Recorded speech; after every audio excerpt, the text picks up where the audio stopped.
I heard the voice as I was in the middle of telling Nathan, the bartender, a vulgar joke, Mr. Hartman. My entire body tensed. I didn't wince, didn't even look back. Damn, though, I knew the voice. The voice. That certain assurance that only a man on a mission possesses. After almost 3 years in exile, I had just been back in Texas for 6 months. Panic was my first reaction. How in the world had they discovered me? I didn't give him any recognition. I was unable to. Not right now. The tension that now hung over the bar was not entirely concealed by Nathan's laughing. I felt a touch on my shoulder as I was about to make the punchline. I knew what was happening without having to look. The voice murmured, Mr. Hartman, once more, getting closer. I exhaled and pivoted my head slightly to get a glance. I saw the stranger standing there, but Nathan gave me a glance. He had a solid grasp, the kind of hand that is either territorial or determined to make a point. My body was already preparing for whatever was about to happen when I turned to face him fully. My voice was calm and low as I inquired, Did you want to keep that hand?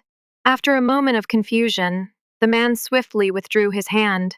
You have a lot of guts coming up to me like this, I said, leaning back in my chair and taking another sip of my beer to relieve the tension. His delivery of the statement, I'm Nick Carter, was almost professional, as though he had rehearsed it countless times. I've been hired to find you. As though nothing were going to fall apart around me, I arched an eyebrow, turned back to Nathan, and told the joke's punchline.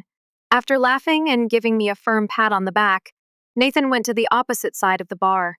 Nathan shouted, On the house, and continued to laugh as he walked away. I was aware that the game had just altered. It was heavy in the air, like a storm that was about to blow, and I could feel it. Nick Carter wasn't here to strike up a conversation. He was thinking of something else. Nick started again, Mr. Hartman, but I interrupted him. My name isn't Hartman, I said rudely, cutting him off.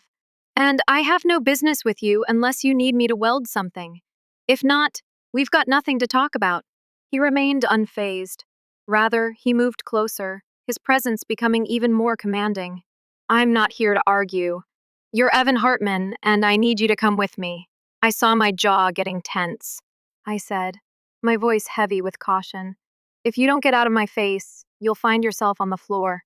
I shoved myself up from the bar and left a $20 in the counter before he could reply.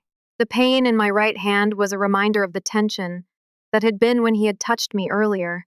However, Nathan had stopped halfway back to the opposite end of the bar, so I waved to him. I said, I'll be back later. A little perplexed, Nathan nodded, but he appreciated the expression in my eyes. Nick's voice was louder now, but it sounded colder. Mr. Hartman, he said, I've been looking for you for too long to let you walk away now. Slowly, I turned around. A taser had been drawn by him. For a split second, the sight of it stopped me cold. In Texas, who the devil carries a taser? However, I saw the blood streaming from his lip where I had previously struck him before I could say anything more. He simply wiped it off. I have no qualms about using this on you, Hartman. So sit down and let's talk. I turned to look at Nathan, who had come back our way. I shot him a glare that told him to stay out of the way. After pausing to consider the circumstances, Nathan nodded to me and carried on. I half smiled and murmured, Thanks, Nathan, before taking a seat again. But Nick wasn't finished. He tried to sound cool, but his voice now had a harsh edge. Do you know who you are, Hartman? He asked. You're not the man you used to be. You disappeared, and people need answers. People like Miss S. Hartman, your wife. She's waiting for you. A sour chuckle sprang in my chest, but I forced it down. This man didn't know who he was interacting with. I'm Jack Brown, I said, letting the gravity of the situation sink in for a second before bringing up my customary joke. Not Evan Hartman, and I don't have any answers for you or your little employer. I've been gone long enough, and I'm not going back. Nick squinted his eyes. We're not done yet, Jack. I leaned back in the booth and let out a dark chuck from my lips. You've got a lot of nerve, buddy. What makes you think I care about some distant wife and a broken marriage? I left that life behind. If Mrs. Hartman wants answers, she's got a whole world of trouble to look through to find them. But that's not my problem. Nick was silent for a while. At last, he spoke in a tone that was almost too composed. You're wrong, Jack. It's more than just a broken marriage. Mrs. Hartman is desperate. And she's hired me to get you back, whether you like it or not. The words took hold of me. What? Desperation. A desperate woman, a lie-tied marriage, and a life I could no longer lead were precisely what I had left behind. I believed that everything was behind me. Standing before me today, however, served as a reminder that sometimes it's impossible to escape the past. Even though I really wanted to leave, I couldn't shake the nagging feeling that perhaps, just possibly, this was more than just a disappeared man. A menacing smile appeared on my lips as I looked up at Nick. So what now, Carter? Are you going to drag me back? You think you can make me come back to all that? Nick didn't recoil. As frigid as the blade he carried, his voice fell instead. I simply need you to decide whether to accompany me or to ensure that your disappearance is permanent. I don't need to pull you anywhere. Nick believed he had me figured out and could intimidate me into submission. But I knew better than anyone that if I allowed him to believe he had the upper hand, I would be playing right into his hands. The air between us hung heavy, thick with something I couldn't quite put my finger on. I leaned back in the booth, crossing my arms over my chest, and gave him a long, hard stare. I could see the doubt in Nick's eyes as he stood there, the taser still in his hand, unsure of what to do and unsure of the type of man he was dealing with. You believe you can frighten me? I tested the waters by asking in a low drawl, You think that small piece of hardware will make me jump when you snap your fingers? He just stared at me without responding, but I could see the wheels spinning behind his eyes as he read me to see whether I was bluffing or if I was the type of guy who would be offended by a cheap threat. However, I was no longer. He had no idea what he was dealing with, and here was Nick Carter, hired by some woman who probably didn't even know the first thing about what I'd been through, coming at me with his little story and his demands. I had spent too much time running from a past that wouldn't let me go, a past full of lies, betrayal, and a woman who never once understood who I was or who I needed to be. I narrowed my eyes and replied carefully, Let me make one thing clear, Carter. I don't care who hired you. I don't give a damn about your little research. Your taser doesn't matter to me. My independence is the only thing that matters to me. You can't make me return to the world I left behind, no matter how hard you try. I could see Nick was still digesting, trying to figure out what kind of game I was playing, since he blinked, astonished by my bluntness, and wasn't expecting this. Someone who didn't fear him. This isn't a game, Jack, he said, his voice firm but with the tension beneath it. You're not the man you used to be. He took a step closer, the taser still pointed at me. Do you believe you can stay hidden forever? You believe that you can simply flee and disregard your history?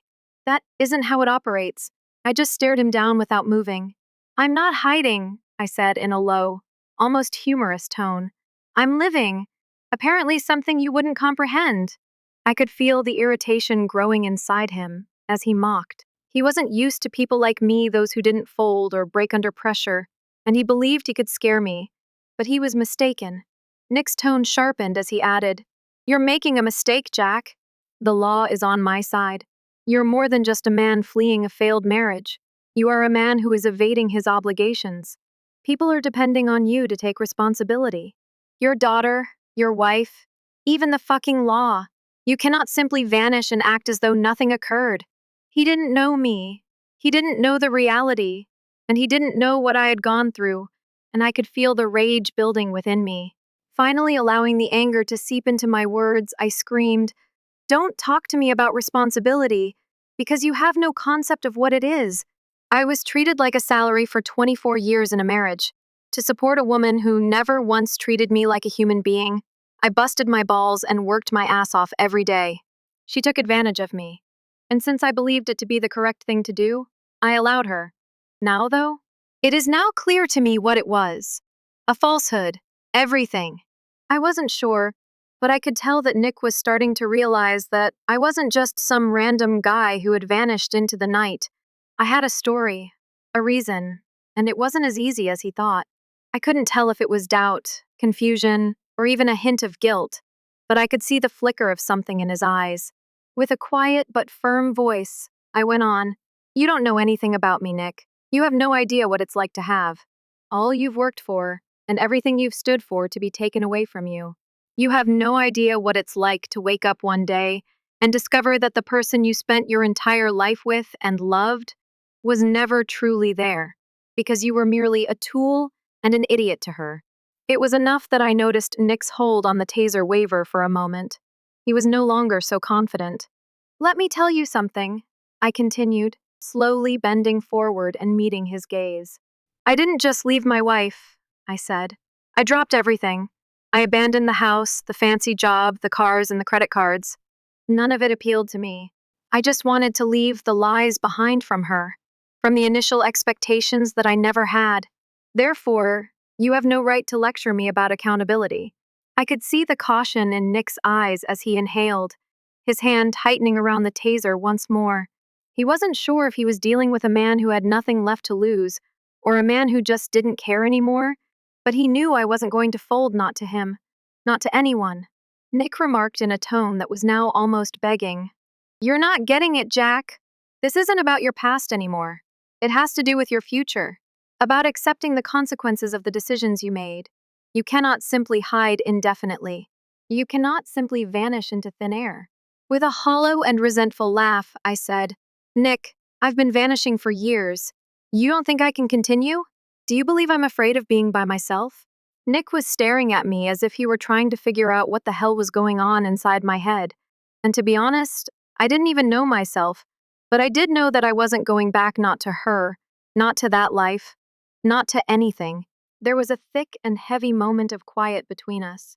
Finally breaking the stillness, I said, "Here's the deal.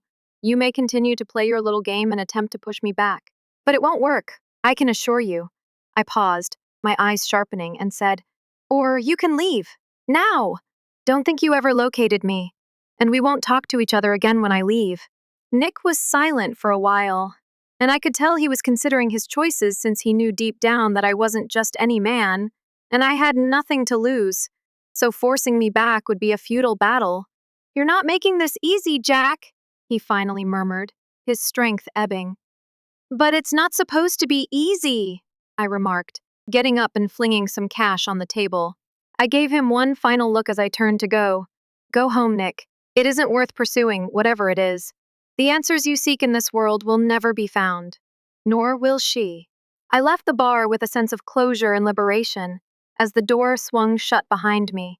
A peculiar calmness washed over me as I left the pub.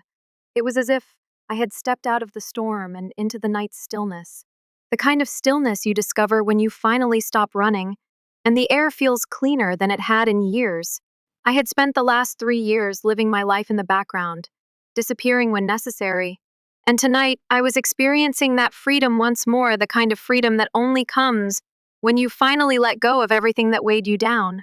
The truck was parked just around the corner, and I didn't need to look for any indications of trouble on the street. However, even as I sat behind the wheel of my truck, the reality was beginning to set in. I was no longer running from Miss S. Hartman, or Nick, rather. I was running from myself, from the decisions I had made, and from the life I had created and then ruined in a single, careless act. Now, what was I meant to do? I didn't have a clear plan, a future, or a road ahead of me. All I knew was that, after everything that had happened, I couldn't return to Dallas or to her. Despite my desire to make amends and restore what I had lost, I knew it was too late, and had been for years. Lila had shattered something inside of me that would never be fixed, and the betrayal, the lies, and the never-ending cycle of trying to live up to expectations that were never mine in the first place had destroyed everything. Clara was the only thing I had left of that life that I didn't want to part with. So even though I had kept my distance from her and kept my absence a secret, I couldn't help but feel guilty every time I thought of her as I pulled onto the highway. She was my daughter, my flesh and blood. I sent her those emails, those quick messages to let her know I was still alive, but I never told her the truth or the reason I left, because I couldn't, not when it was connected to so much suffering, not when the woman I had once loved had turned into the thing I couldn't stand to see anymore. I had vowed to myself that I would never let her feel abandoned. However, Clara deserved the truth, and more than that. I reached into the glove box and took out the crumpled piece of paper on which I had written down a number. The number of the one person who might be able to help me contact her. The one person who had remained optimistic about me despite everything going wrong. I had been clinging to this number as if it were a lifeline, but I was afraid that calling it would reintroduce me to the life I had so desperately tried to escape. In my hands, the decision weighed heavily. I couldn't keep acting like I was fine with leaving the people who still cared about me. They would eventually come looking for me, and if I didn't make the decision myself, they would make it for me. But what was the alternative? To keep running? To keep hiding? I wasn't the man I used to be, and I most definitely wasn't the man I had been trying to convince myself I could be. I didn't know what I was looking for, but I knew I couldn't remain in the solitude indefinitely. So I turned on the engine and drove out onto the main road, going for a town I hadn't visited in months. I worked a few welding jobs, performed my guitar in the evenings, and spent a lot of time reflecting on my life and the decisions I had made. The following few days were a haze as I stayed to myself and simply traveled through tiny towns, one after the other, without really making any plans. It felt good in the moment, but in the quiet hours of the night, I couldn't get rid of the feeling that something was missing. I used to think that I could live like this forever free, untethered, a man with no obligations. However, the longer I lived this way, the more I understood that freedom wasn't everything. I was never able to escape the past, which always followed me about like a shadow. The phone rang one afternoon as I was enjoying my coffee at a diner. Even before I responded, I knew who it was, even though I didn't recognize the number. Jack Brown? The voice on the other end said, his tone professional, but with an edge that suggested he had done his homework.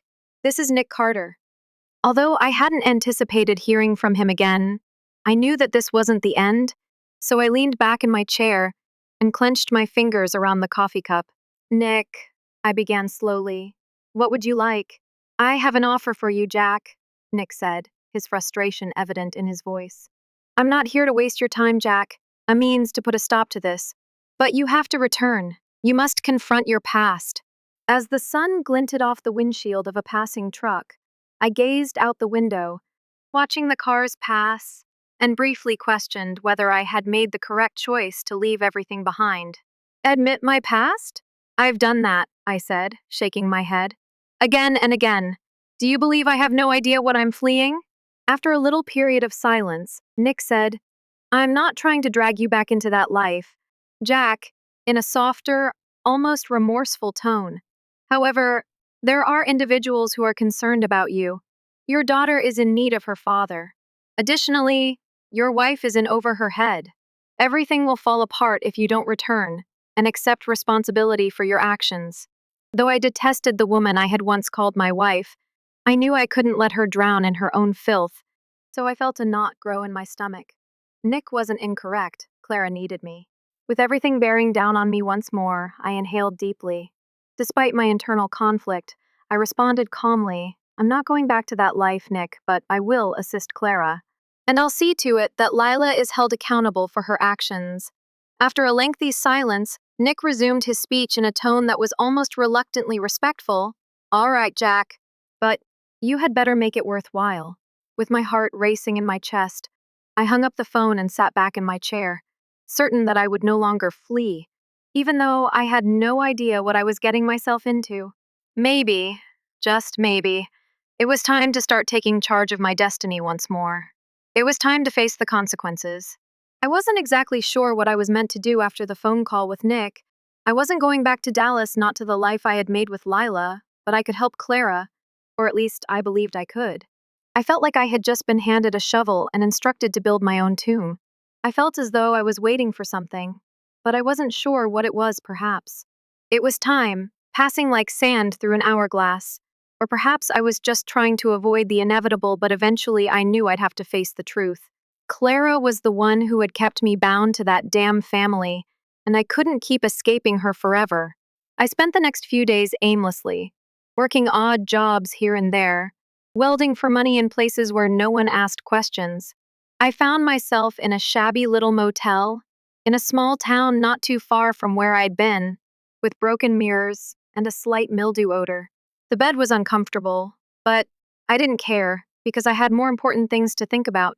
I was about to open a cold beer when my phone buzzed, and it was Nick again.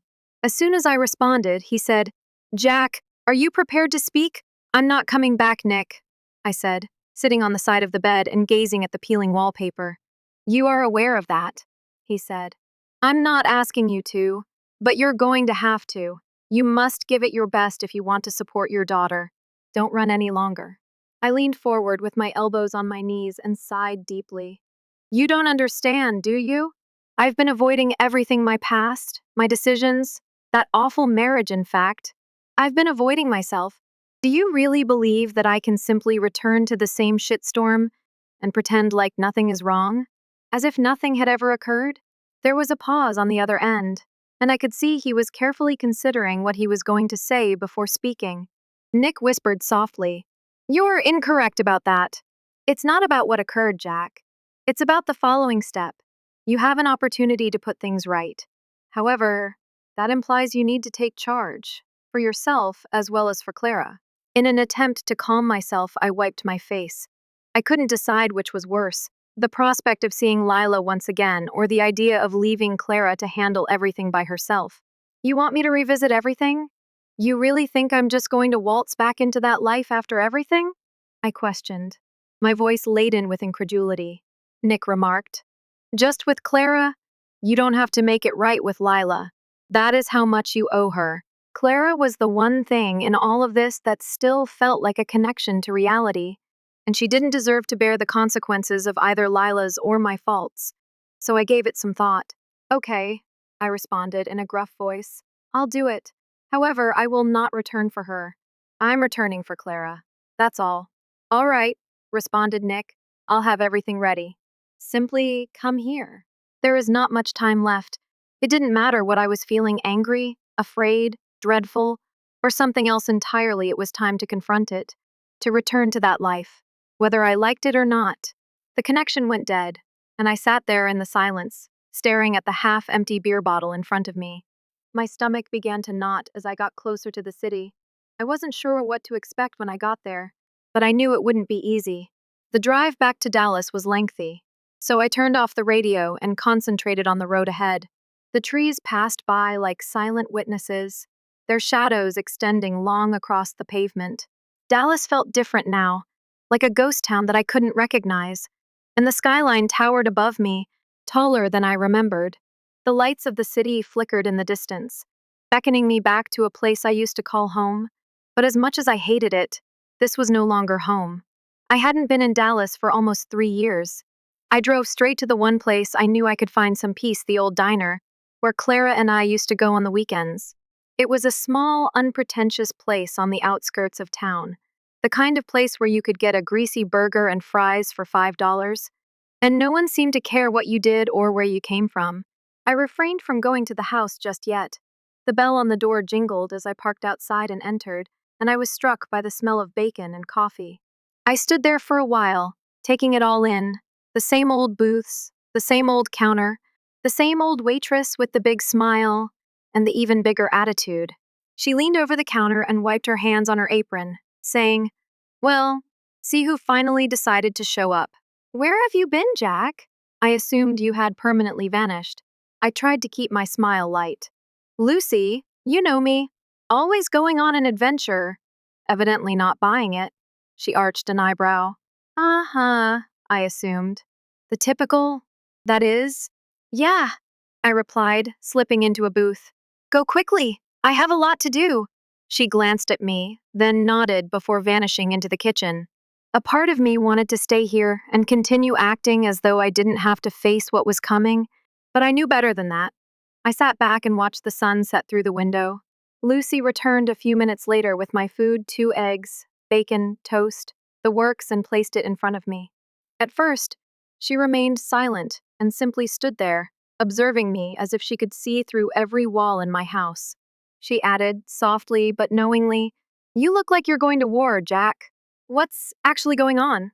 I pushed the plate aside a bit and groaned. "I'm going back," I muttered, my tongue feeling strange, to Dallas, to confront everything. "Well, good luck with that," she said, softly nodding while maintaining eye contact with me. "You have numerous demons to deal with." I chewed into one of the eggs and groaned. I don't even know if I can do it. She smiled slightly and remarked, I know you'll get through because you're a stubborn man. I was unsure, so I didn't respond, but I was convinced that I couldn't keep running, not from Clara, not from my past, and most definitely not from the truth. I met with Nick a couple more times, and each time the reality of what I was going to do set in.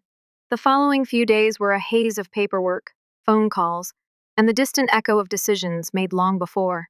I came to the realization that no matter how hard I tried to forget, the past always finds a way to catch up with you as I was standing in front of the door to the house I had left 3 years prior. The house I had left behind loomed ahead of me, silent and unaltered, as if waiting for me to return to reclaim the life I had left behind. I had not been here in 3 years, and the idea of entering, of confronting everything I had tried so damn hard to forget, made my chest tighten. I stood there, staring at the door as if it were some sort of final frontier. The air was heavy with memories of Lila, Clara, and a life that had devolved into more of a prison than a home. I had returned here not out of some misguided sense of obligation, but because I owed it to my daughter to at least try to make amends for the harm I had caused by leaving without saying anything. I gave the door a single, harsh knock, and as the sound reverberated through the still evening air, I felt a tiny piece of myself crumble under its weight. This was it. There was no going back now. She was there when the door creaked open. Lila. She didn't say anything at first, just glanced at me as if she wasn't convinced I was real. Or perhaps she wasn't sure herself. She looked just like I remembered, tired, worn down by the years of pretending everything was all right. Her face, once so full of life and joy, was now engraved with lines of regret. Jack, she uttered at last, her voice shaking. Yeah, I responded in a rough voice. It's me. I didn't expect to see you again, she said, swallowing forcefully, despite a tear that threatened to fall from the corner of her eye. Not in this manner.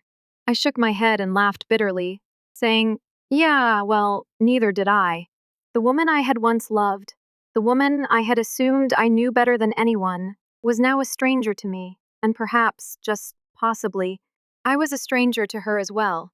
There was an uneasy pause between us, a silence that seemed to go on forever. As I stepped inside the doorway, I remarked, I came here to talk about Clara, not about us. She's in her room, Lila murmured gently, her voice trailing off, and she hasn't been the same since you left, Jack.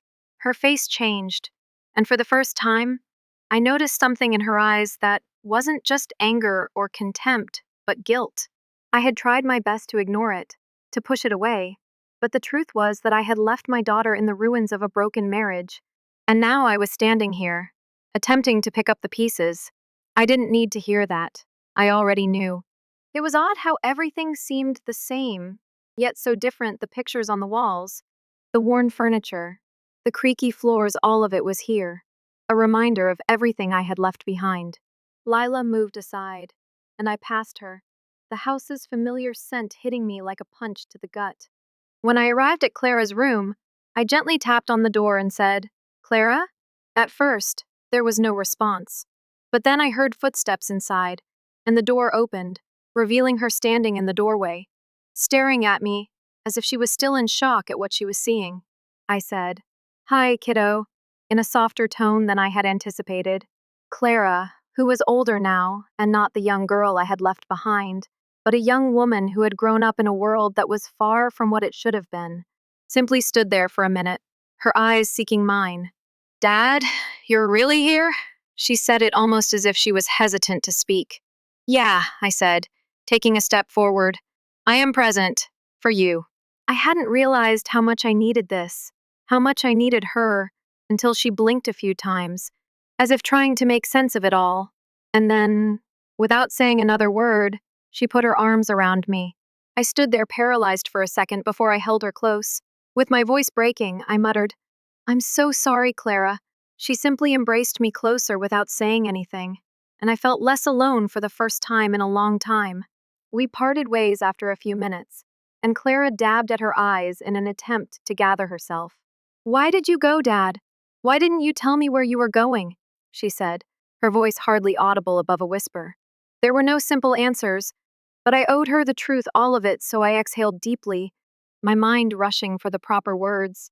I remarked, emotionally charged. I couldn't remain, your mother. She was not who I believed her to be. She misled me. She was dishonest. And I was no longer able to live that way. I couldn't continue living a lie. Clara's expression contorted in bewilderment and pain. So you simply left? Not a single word? I acknowledged.